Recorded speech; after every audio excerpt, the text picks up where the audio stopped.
আগামী 10 দিন বা 5 দিন।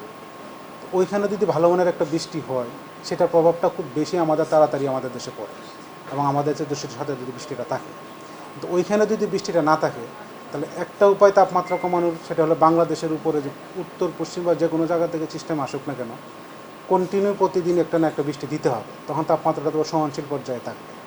কিন্তু যদি বৃষ্টি বন্ধ হয়ে যায়, বাংলাদেশের পশ্চিমাংশে বৃষ্টির সম্ভাবনাটা কম, সেই ক্ষেত্রে আমরা ধারণা করতে পারি যে তাপমাত্রা হয়তো খুব তাড়াতাড়ি বেড়ে যেতে পারে। তবে আমরা মডেল পূর্বাভাস থেকে যেটা দেখতে পাচ্ছি যে প্রতিদিনই বাংলাদেশের উপরে হয়তো বা সামান্য কালবৈশাখী ঝড় আকারে বৃষ্টির সম্ভাবনাটা বেশি, সেটা 3 বা 4 তারিখ থেকে। তো ধারণা করা যায় যে হয়তো বা তাপপ্রবাহটা আমাদের যেসব অঞ্চলে এখনও বিরাজমান আছে, ধীরে ধীরে কিছু অঞ্চল থেকে হয়তো বা কমে আসতে পারে এবং 3 বা 4 তারিখ থেকে আমাদের সারা দেশে হয়তো বা তাপপ্রবাহটা উঠে যেতে পারে। তাই 10 তারিখ পর্যন্ত আমরা ধারণা করছি যে একটা স্বস্তিদায়ক আবহাওয়া বিরাজ করতে পারে।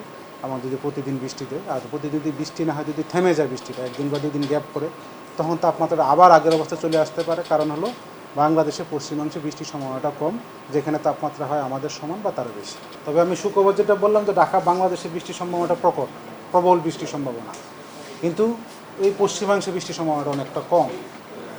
বৃষ্টি গ্যাপ পড়লে তাপমাত্রা হুটুট করে বেড়ে যাবে।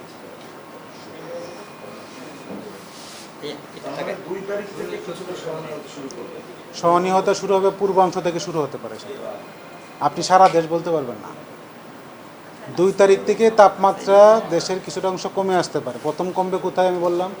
সিলেট, চট্টগ্রাম। এর প্রভাবটা পড়বে বরিশাল এবং ঢাকায়। 3 তারিখ বা 4 তারিখে গিয়ে সারা দেশে প্রভাবটা পড়তে পারে।